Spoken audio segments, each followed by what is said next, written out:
Brasília, nos seus 50 anos, como um polo de desenvolvimento de todo o país. Esse é o tema de hoje do seu Agenda Econômica. Está aqui conosco o professor Júlio Miragaia, que é do Conselho Federal de Economia, o COFECOM, e também do CORECON, Conselho Regional de Economia do Distrito Federal. Participa da entrevista conosco o jornalista Davi Emerick. Professor Júlio, o senhor falou muito aí em questão de população, eu queria focar um pouco no Distrito Federal. Quer dizer, uma cidade, Brasília, foi planejada para ter 500 mil pessoas e, de repente, estamos hoje caminhando para 3 milhões, com 2 milhões e 600 mil habitantes. O que provocou isso? É aquela questão que o Galbraith falava muito, quer dizer, as migrações correm para onde estão as oportunidades, ou é mais a falta de oportunidade onde a pessoa se encontra, ou são as duas coisas combinadas? O Paul Singer, ele diz que esse é o segundo fator, né? Um fator determinante, exatamente, são as precárias condições nas regiões de origem. E eu tendo a ficar mais com essa visão. E depois eu vou, inclusive, exemplificar por que né, eu acho que isso aí corresponde mais à realidade, que é uma situação recente. Mas primeiro, Elival, é importante a gente, você falou Brasília chegando aos 3 milhões, já passamos de 3 milhões, né? Porque a gente, na verdade, tem que trabalhar com o conceito de área metropolitana. Quando a gente pensa São Paulo, não pensamos só o município de São Paulo, né? Como pensamos a grande São Paulo. São 10 milhões no município, mas são 20 milhões. E os problemas que acontecem em São Paulo, né, são os problemas daqueles 20 milhões. A gente trabalha com esse conceito de área metropolitana. E a área metropolitana de Brasília, ela incorpora praticamente 1 milhão de habitantes que estão nesses 10 municípios. Inclusive as cidades de Goiás que estão exatamente, chamado entorno metropolitano. Né? Esse termo entorno, muitos consideram ele pejorativo, mas é o que ficou cristalizado né, na concepção das pessoas. A gente utiliza ele sem, né, obviamente, esse viés pejorativo. Então, são 3 milhões e 700. Talvez seja uma dessas grandes cidades do mundo, aquela que tem apresentado, se não a maior, uma das mais rápidas, né, um dos mais rápidos processos de expansão demográfica. E um processo tão rápido assim não podia só resultar em boa coisa. Né? Obviamente que traz problemas. Estou vindo agora do lançamento lá na UNB de um livro, Brasília 50 anos da capital metrópole, organizado pelo professor Aldo Paviani. E quando a gente discutia o título do livro, discutimos exatamente isso, né? Ou seja, o que expressa melhor esses 50 anos é essa condição hoje de Brasília como metrópole. Ela surge para ser uma cidade com funções, no edital isso estava definido, funções quase que exclusivamente político-administrativas, daí se pensava uma cidade só de 500 mil habitantes, e na verdade, 50 anos depois, ela é uma metrópole como qualquer metrópole brasileira, com os mesmos problemas, as mesmas qualidades que tem Rio de Janeiro, Belo Horizonte, Porto Alegre, o Recife. E que veio para ficar, né? Não sai mais. E veio para ficar, não tem mais jeito. Né? Não tem como voltar àquela situação concebida lá nos anos 50, 60. Agora, o senhor acha que isso aí há uma falha no sistema de planejamento? Quer dizer, se planeja uma cidade para 500 mil, aí anos depois, ela está com 50 anos depois, ela está com 6 vezes mais isso que houve planejamento e com todos os problemas que você jamais imaginou. Quer dizer, problema de criminalidade, problema de menores abandonados. Mas é a situação do Brasil. É uma situação do Brasil. Vamos pegar o exemplo de 2 outras capitais planejadas no mundo. Canberra, na Austrália. Né? É uma cidade hoje de 300 mil habitantes. Ou seja, a Austrália como um país mais estabilizado, com uma economia mais consolidada, então foi possível. Né? População menor. Aquele planejamento, seguir mais, né, a miúde aquele planejamento. Agora pega o exemplo de Nova Delhi na China. Já existia a cidade de Delhi, se criou Nova Delhi para ser né, o centro administrativo da Índia. E, na verdade, fundiu Nova Delhi com Delhi, hoje é uma megalópole com 18 milhões de habitantes. Fugiu completamente ao planejado. É uma realidade da Índia, que é muito mais próxima, né, a nossa, dessa realidade, de um país com forte expansão demográfica, né, e de ocupação, de fluxos migratórios. Então, o senhor conclui que o Paul Singer, então, tem razão. Quer dizer, o que é mais uma expulsão do local do que... Quer ver um exemplo dessa situação? Agora, o censo de 2000, já nas suas estimativas, já está apontando isso e, com certeza, deve confirmar um imenso processo de desaceleração do crescimento demográfico nesse chamado entorno metropolitano. Né? Não que a população não esteja crescendo, só que ela estava cresceu nos anos 80, nos anos 90, a razão de 7% ao ano. Águas Lindas aqui cresceu Águas mais de Lindas, 10%. Era uma vila de 2 mil habitantes há 20 anos atrás, hoje está com 150 mil, esse tipo de coisa. O que está acontecendo, principalmente nos últimos 5 anos? 5, 6 anos, uma desaceleração desse fluxo. Isso por que acontece? Porque, diferentemente dos anos 60 e 70, onde o fluxo migratório para cá vinha de regiões mais ricas, Rio de Janeiro principalmente, mas também Rio Grande do Sul, São Paulo, já vinha do Nordeste, mas não na intensidade que se registrou nos anos 80 e 90. Então, começou a vir para cá muito fortemente o fluxo migratório do Nordeste por conta das condições precárias de vida no Nordeste, né? E era basicamente da onde? De um bolsão envolvendo ali o semiárido da Bahia, Ceará, Piauí e Maranhão. Era essa região, né, que vinha provavelmente 70% do fluxo migratório para Brasília, Distrito Federal e esse entorno. Né? Vamos falar no conjunto. A partir, principalmente, da intensificação dos programas de transferência de renda, eu estou falando de Bolsa Família, estou falando de elevação de salário mínimo, estou falando... Escola. E previdência privada, ou melhor, a previdência pública. Isso fez com que, nesses bolsões de pobreza, as condições de vida não é que ficasse nenhuma maravilha, mas melhorar em relação à situação anterior. Então, aquela população ela passa a pensar 2 vezes se ela migra para Brasília ou se ela permanece por ali mesmo, porque a condição já está melhor do que antes. Isso, eu acho que fortalece a tese do Paul Singer, né? Ou seja, se você melhora as condições de vida nas regiões de origem dos fluxos migratórios, né, essas pessoas O senhor acha que, em função disso, com essa desaceleração e também com as projeções do IBGE de que a partir de 1930 a população brasileira começa a declinar... 2030. O senhor acha que a população de Brasília chegou ao seu limite ou ainda tende a crescer mais? Como que o senhor avalia isso? Eu acho que ainda tende a crescer. Eu acho que ainda Brasília é um polo de atração, né, importante.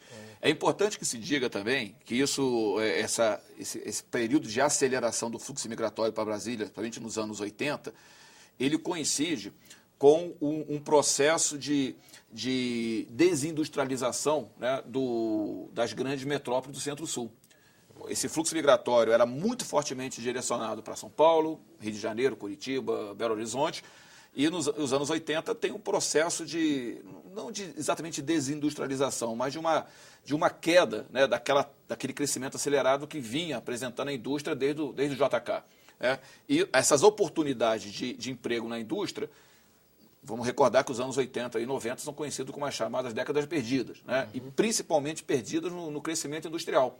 Então, isso fez com que, nessas regiões mais pobres, Brasília começasse a funcionar como uma alternativa em região ao emprego industrial no Centro-Sul. E o que justificava estar vindo ao Brasília era o fator renda, né? Bom, lá não tem emprego e aqui tem uma renda elevada. Se eu não tenho emprego em Brasília, mas eu tenho um subemprego que vai me dar uma condição de vida melhor do que eu tenho Agora aqui. Vamos falar um pouquinho do emprego em Brasília. Qual é o forte? Vamos falar um pouco da agricultura, da indústria e do setor de serviços. Perfeito. Como é que Brasília se destaca nesses 3 setores? Serviços. Brasília tem essa característica. Qual é a radiografia que se faz do serviço em Brasília? Serviço público, né? Não é o que mais emprega, já foi, não é o que mais emprega, mas é o que impulsiona a economia aqui da região. Em economia, a gente costuma considerar o setor primário e secundário como aqueles setores indutores do desenvolvimento. Na verdade, o setor terciário ele reage, né, ao desempenho da atividade agrícola e industrial. Vou pegar um exemplo. Né? Se eu estou considerando Rondonópolis, no Mato Grosso, né, ou Rio Verde, aqui em Goiás, se eu tenho uma queda da safra de grãos, né, ou tenho o preço da soja na Bolsa de Chicago despenca, a venda de veículo na concessionária da Ford em Rondonópolis ou da Volkswagen em Rio Verde vai despencar. Né? A venda da loja de departamento de televisores, geladeira, cai também. Reflexo da desaceleração da atividade agrícola naquela região. Eu posso transpor isso para São Paulo, Porto Alegre, onde, se eu tiver uma crise na indústria, né, essa situação vai se refletir no setor terciário, né, que vai demandar menos serviços, né, o setor industrial vai demandar menos serviços. Em Brasília, o elemento propulsor da economia nunca foi e nem será a agricultura ou a indústria. A indústria nunca será, é um pouco de exagero, mas sempre foi o serviço público, o setor público. Aqui era o elemento indutor. Um primeiro momento, numa forma natural, transferência da administração pública do Rio de Janeiro para cá, com aquilo que você falou, resistências e tal, mas isso foi inevitável. Né? Veio um processo que veio até 80 e, né, praticamente se encerra aí durante os anos 80. A partir de então, e isso coincide, né, já nos anos 90, com toda uma ideologia do Estado mínimo, né, aquela coisa toda de redução do papel do Estado na economia, e o emprego no setor público em Brasília, ele começou a estagnar. Praticamente estagnou, ele cresceu muito pouco. A construção civil também começa a reduzir. Também a reduzir. Então, não à toa, é um período onde Brasília apresenta muita dificuldade, os anos 90. Né? Em 2003, nós chegamos ao ápice do desemprego aqui. Só no Distrito Federal, a taxa superou os 23%. Isso é a taxa de desemprego de país africano. Né? Hoje ainda tem uma taxa elevada, próxima a 16%. E esses 23% era a média, era tão somente a média do DF. Se considerássemos essa periferia metropolitana, ou seja, o conjunto da área metropolitana que não estava computado na pesquisa, teríamos naquela época, isso apenas 7 anos atrás, uma taxa de desemprego na faixa de 27% e 28%, que é elevadíssima. Professor, considerando que o Estado brasileiro já está bastante, vamos dizer, consolidado, que aquela fase de transferência de órgãos públicos para Brasília e tal, praticamente isso também se encerrou. A gente poderia dizer que essa vocação, fundamentada apenas no serviço público, ela está esgotada ou está se esgotando? É possível afirmar isso? E que tipo de outra vocação em serviço, por exemplo? Brasília poderia ter uma vocação para a área de educação, ser polo de saúde, ser polo de ciência e tecnologia. Para onde o senhor acha que caminha a vocação do Distrito Federal? Davi, veja bem, é realidade que muito embora tenha acontecido nos últimos anos aí, uma pequena recuperação, principalmente em salários. Tá? A remuneração dos pessoal empregado no setor público, ela cresceu muito. Há 15 anos atrás, ela já era elevada, ela era 3 vezes maior que dos empregados no setor privado, hoje ela é 4,5 vezes. Né? A média dos trabalhadores no setor público é de R$ 4.860 e os trabalhadores no setor privado é de R$ 1.080, né? 4,5 vezes. Isso, de alguma forma, faz a felicidade de Brasília, porque é o que representa o fato de Brasília ter a maior empregabilidade de emprego doméstico no Brasil, praticamente o dobro das outras regiões metropolitanas. Aqui quase 10% do pessoal empregado é emprego doméstico. Por quê? Porque tem uma classe média numerosa e de alta renda. Então, contrata em serviço doméstico. Tem vários exemplos. Né? O número de cabeleireiros em Brasília é excepcional. Né? Eu morava numa quadra que tinha 9 salões de cabeleireiros, numa única quadra. Então, essa é uma característica de Brasília. A renda elevada, né? Aqui os serviços demandados não são serviços para as empresas, são serviços pessoais. Né? Essa é uma característica.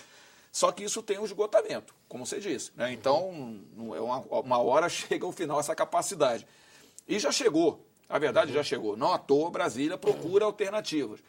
Aí eu diria, né, que existem 2 grandes possibilidades. Primeiro, para o quadrilátero, falando especificamente do DF, essa vocação estaria mais para determinados segmentos de serviços especializados e para determinados segmentos industriais. Por exemplo? Indústria gráfica, por exemplo, indústria de informática. Sim. Eu acho que Brasília está perdendo uma oportunidade imensa e não desenvolveu o polo de informática, né? A sua capital digital, né? Como foi apelidado.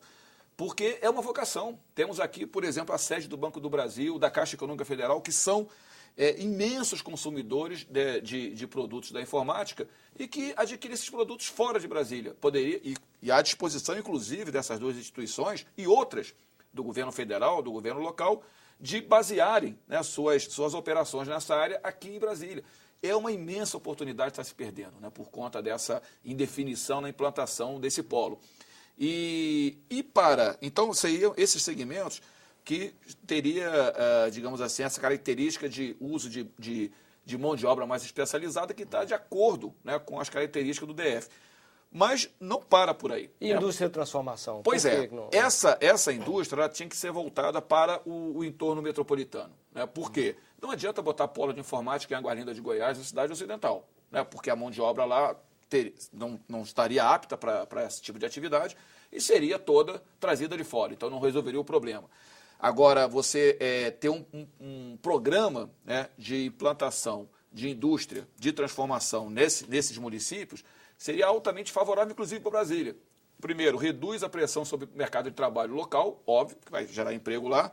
Segundo, reduz a pressão sobre o equipamento urbano do Distrito Federal, porque aumentando a capacidade de arrecadação dessas prefeituras, elas vão ter mais condição de investir em hospital, escola, esse tipo de coisa. E terceiro, parte dessa renda vai ser gasta aqui no próprio Distrito Federal, né? Determinados segmentos, na atividade de comércio, serviços, que não se instalariam nessas regiões, e as pessoas lá, com renda nessa região, viriam gastar aqui. Então, uma estratégia articulada entre o governo do Distrito Federal e o governo de Goiás, envolvendo esses governos municipais, é imprescindível, né? Já foi tempo disso ser feito. E, na verdade, nada acontece, né? Nenhuma iniciativa é tomada. Então, essa capacidade do setor público sustentar Brasília se esgota. É importante lembrar uma coisa: metade do orçamento do Distrito Federal é o fundo constitucional, né? Uma maçaroca de 8 bilhões, se não me engano, perto disso. Esse ano deve chegar perto de 10 bilhões, que vem para o Distrito Federal, para o governo do GDF, né? E, na verdade, é o que sustenta, digamos assim, essa situação de isso também não comodidade. Isso não pode crescer muito, porque a República também fica de olho em cima disso, os outros estados. Pois é, ou seja, essa mesma discussão que está havendo em relação aos rochas do petróleo do Rio de Janeiro, por que em algum momento não pode haver um questionamento? Por que 10 bilhões vem para cá e não vai para o Piauí, para o Maranhão? Aí seria catástrofe. Aí é catástrofe. Se esse dinheiro some aqui do DF, é catástrofe. Vamos falar um pouquinho da questão orçamentária. Brasília recebe parte de recursos federais para gerir questões de segurança pública, de saúde, de educação. Qual é a relação disso com o que a cidade arrecada? Com o que o Distrito Federal arrecada? É metade, esse valor é metade. É metade. Hoje ele é metade. A capacidade de arrecadação de Brasília ela é reduzida em função da inexistência de uma indústria de maior porte, né? Então ela fica muito restrita, né, a alguns tributos na área de serviços, de comércio e tal. Quando eu digo que faz a felicidade de Brasília esse peso que o setor público desenvolve aqui, não só na geração de emprego, mas também na transferência dessa montanha de dinheiro, mas ao mesmo tempo gera infelicidade, porque gera uma certa acomodação. Eu costumo usar o termo que Brasília continua deitada em berço esplêndido, esperando, né, não sei o quê.